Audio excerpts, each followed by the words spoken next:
Terbaik, saya ambil dua-duanya. Optik Melawai, when you expect the very best. Yang mengatakan kasus di Polda Metro Jaya harus dihentikan karena tidak sesuai dengan apa yang dituduh. Karena ijazahnya tidak terbukti asli. Kalau ijazahnya palsu, berarti apa? Berarti pasal pencemaran nama baik, apalagi penghinaan, fitnah itu juga tidak ada. Maka kami sangat menghormati, mengapresiasi apa yang disampaikan oleh mantan Kabareskrim, ya, Pak Susno Dwaji dalam acara di salah satu TV bersama dengan Pak Herman, Pak Herman yang mengatakan kasus di Polda Metro Jaya harus dihentikan karena tidak sesuai dengan apa yang dituduh. Karena ijazahnya tidak terbukti asli. Kalau ijazahnya palsu, berarti apa? Berarti pasal pencemaran nama baik, apalagi penghinaan, fitnah itu juga tidak ada. Justru kasus yang ada di Bareskrim ini harus dibuka kembali. Maka surat itulah tadi. Jadi nyambung ya kronologinya. Surat itu tadi yang diberikan. Dan ini saya tambahkan sedikit ya. Alhamdulillah saya barusan saja hari Jumat yang lalu dari kota Solo. Solo itu kota tempat, dan di Solo itu kami berada di Kertopuran, daerah tempat, dan kami berada di gedung umat Islam ya, itu gedung yang sangat bersejarah, perkembangan umat Islam dekat Keraton Surakarta di Ningrat ya, di kawasan Baluarti.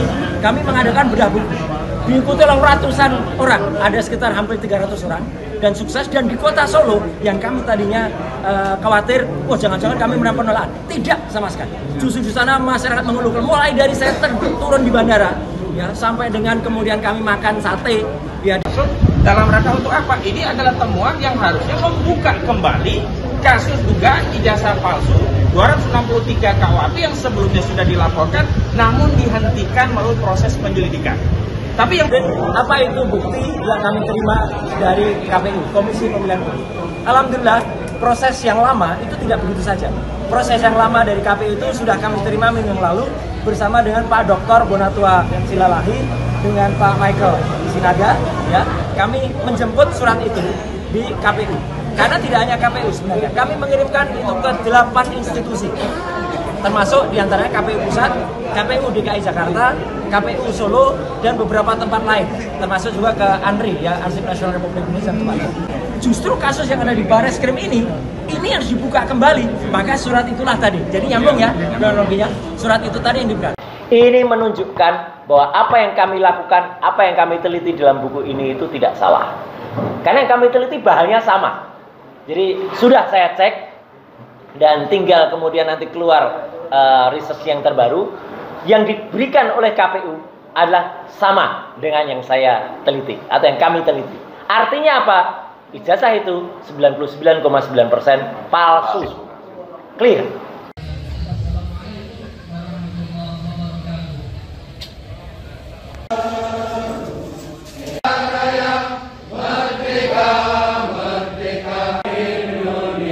Oleh Bapak Tresno Subagio, kepada beliau dan saudara, bersama-sama kita bermunajat kepada Allah SWT, Tuhan Yang Maha Esa, untuk mengaminkan doa yang akan kami baca sedangkan Bapak Ibu yang memulai agama lain. Ala Sayyidina Muhammad wa ala alihi. Allah jadikan negeri kami negeri yang berkati. Allah jadikan negeri kami negeri yang berkati. Indonesia Raya merdeka, merdeka. Mas Roy Suryo.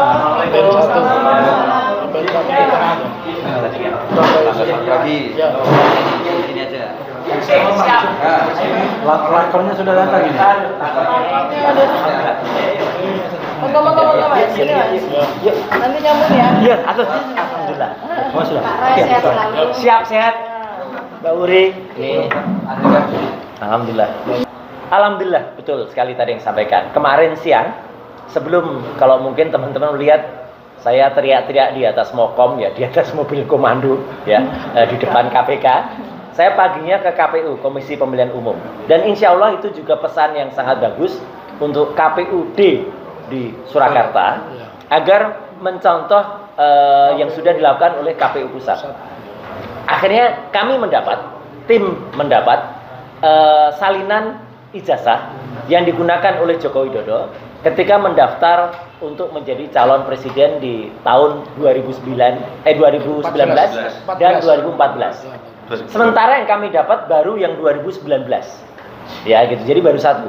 Kami masih menagih lagi untuk 2014. Apa pentingnya? Karena tidak mungkin sebuah salinan ijazah yang dilegislasi sekali itu digunakan beberapa kali. Nggak boleh. Jadi kalau digunakan itu ada batasnya. Jadi artinya kalau itu dilegalisasi, ya itu ya hanya digunakan pada saat itu. Makanya kami akan cek, benarkah dekan Fakultas Kehutanan yang melegalisasi pada tahun 2014 itu adalah orang yang ada pada saat itu, dekan yang bersangkutan. Karena yang 2019 sudah benar, itu yang kita lihat, namanya Pak Dr. Budiadi, ya bukan Budiari tapi Budiadi, ya. Tapi kita masih menunggu yang 2014 yang kayak apa. Ini penting dan ini sekaligus alhamdulillah Dr. Tifa dan juga teman-teman semua, terima kasih matur nuwun atas semua doa dan supportnya.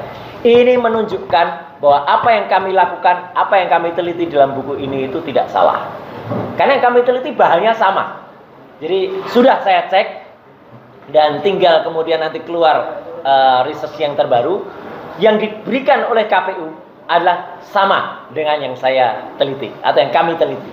Artinya apa? Ijazah itu 99,9% palsu. Clear. Kami sampaikan clear. Karena apa? Karena bagaimana posisi cetaknya, bagaimana posisi logo. Mas Refli senang banget ketika saya nerangkan itu dan ada topi merah, ada juga teman yang dari Bandung ya, itu. Bahwa cetakannya, ijazahnya itu berbeda dengan ijazah yang lain-lain. Coba teman bayangkan, dalam 1 hari wisuda, harusnya kan cetakannya sama. Tiba-tiba cetakannya hari yang sama tuh kayak meleset. Fotonya tadinya begini, yang tempat milik orang ini gambarnya meleset. Itu kan nggak mungkin mencetakannya sama. Itu yang terjadi pada ijazahnya Joko Widodo. Dibandingkan dengan Fronojiwo nomor 1115, dibandingkan dengan almarhum Hari Mulyono 1115, dibandingkan 1116, dibandingkan dengan Sri Murti Ningsih ya 1117, itu beda. Padahal 3 nama tadi sama persis, posisi tulisannya, posisi logonya itu sama plek ketiplek, sama plek. Ya punyanya Joko Widodo itu meleset. Yang kemarin saya lihat dari KPU juga meleset. Nah berarti itu adalah yang tidak benar. Ya kami masih nunggu dan insya Allah nanti akan dikejar oleh Pak Dr. Taufik yang ada di KPU di Solo. Ya contohlah yang ada di KPU Jakarta supaya tidak terkena pasal dalam undang-undang kearsipan. 10 tahun nanti kalau nggak keluarin itu. Itu 10 tahun. Itu yang pertama soal. Jadi itu kemajuan hari ini yang baru saya sampaikan ke teman-teman. Jadi nanti kalau Solo memuat itu yang kedua adalah soal anaknya. Selain kami punya rencana menerbitkan Gibran's Black Paper, ya. Kenapa hitam? Karena sejarahnya ngawur, lebih gelap. Dalam Undang-Undang Pemilu nomor 7 tahun 2017, syaratnya di pasal 319 atau 619 ya, itu huruf R 169, maaf 169 huruf R. Syaratnya bukan perguruan tinggi, bukan apalagi S3, cukup SMA. Tapi syarat itu syarat vital. Sudah kita cross check ke KPU, mau Anda pendidikan S1, S2, S3, dan sudah ada jurisprudensinya. Jurisprudensi itu kalau bahasa hukum, sudah ada ketentuan hukum yang pernah terjadi dan itu harus dilakukan lagi di Surabaya. Seorang caleg partai Nasdem waktu itu mendaftar, dia sudah doktor di Amerika, karena dia nggak punya ijazah SMA, nggak bisa. Karena ijazah SMA-nya tidak ada, maka tidak ada. Ini juga, jadi yang namanya Gibran itu tidak ada ijazah SMA-nya.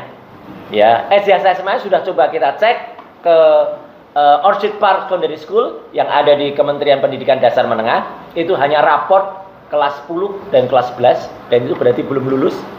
Terbaik, saya ambil dua-duanya. Optik Melawai, when you expect the very best.